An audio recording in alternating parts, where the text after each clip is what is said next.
Hello dear, today we start Geography Chapter 8 The Hydrosphere.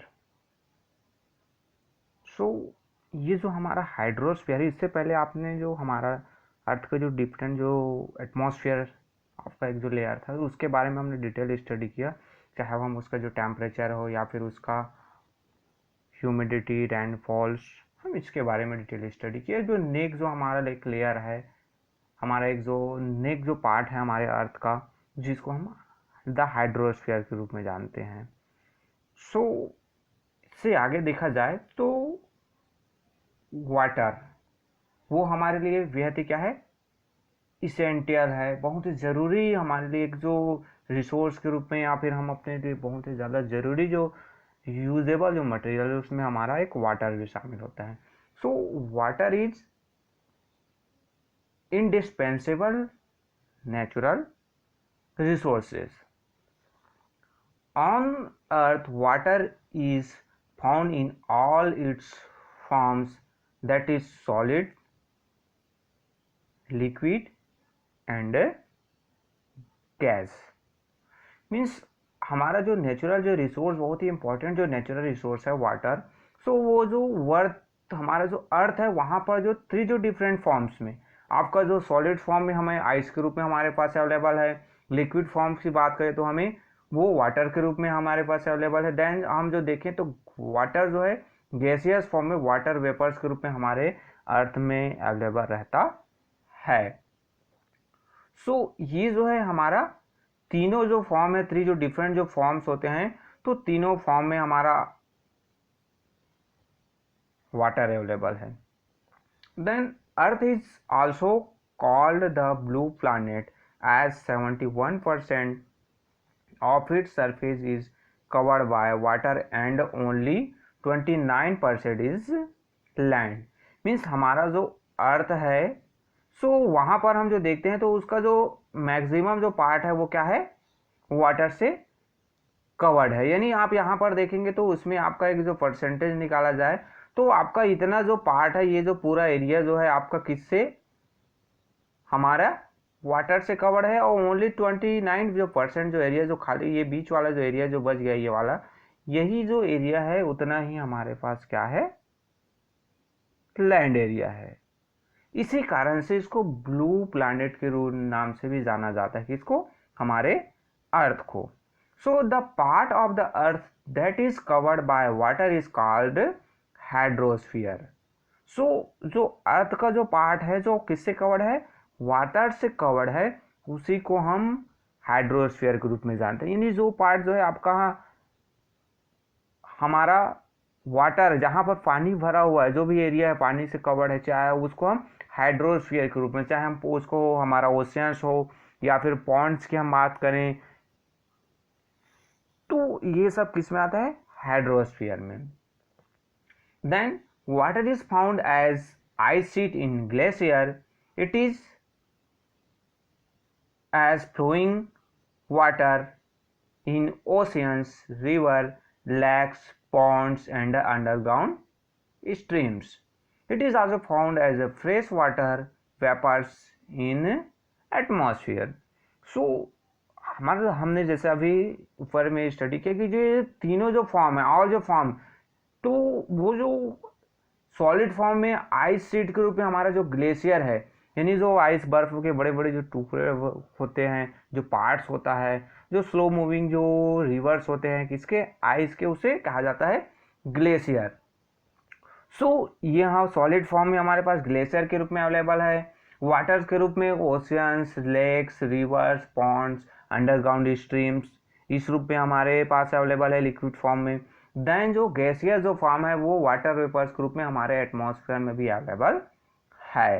सो ये जो हमारा वाटर और इसी का जो कवर्ड एरिया है वो कहलाता है आपका हाइड्रोस्फीयर।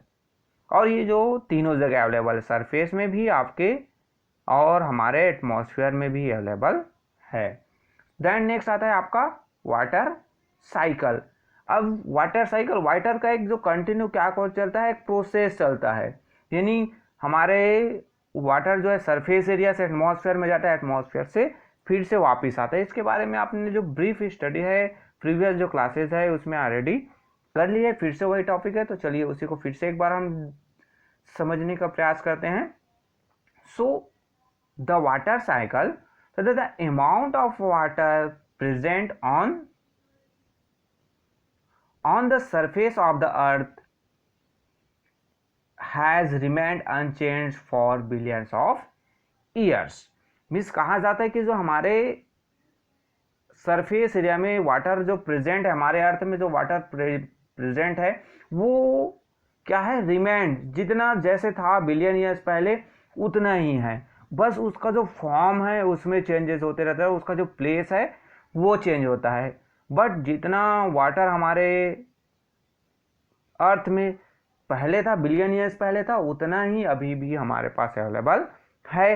बट उसका जो अमाउंट है एटमॉस्फेयर में या फिर हमारे सरफेस में जो लिक्विड वाटर है या फिर आपका सॉलिड वाटर है, तो इसमें बस डिफरेंस होता है। बट बाकी जितना अमाउंट था बिलियन ईयर्स पहले उतना ही अमाउंट अभी भी अवेलेबल है। Then what does change however it the form in which water is present and its distribution. Water moves in a continuous cycle. Means आपका क्या होता है कि यहाँ पर अब जो बात है कि जो हमारा वाटर है उसका जो फॉर्म जो चेंज होता है और जो उसका जो प्रेजेंस और उसका जो डिस्ट्रीब्यूशन है वो चेंज कैसे होता है। सो ये जो एक कंटिन्यू जो प्रोसेस होता है जिसमें वाटर जो है उसका जो डिफरेंट जो फॉर्म है वो चेंज होता है एक एरिया से जाने के बाद फिर यहाँ पर वापस आता है। So it's change from water vapours to ice and then back to water.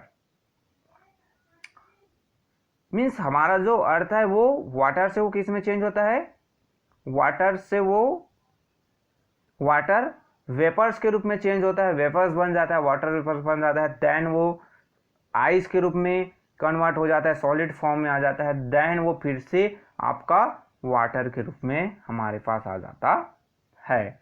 सो ये जो आपका कंटिन्यू जो प्रोसेस जो चलता है, दिस कंटिन्यूअस इंटरचेंजेस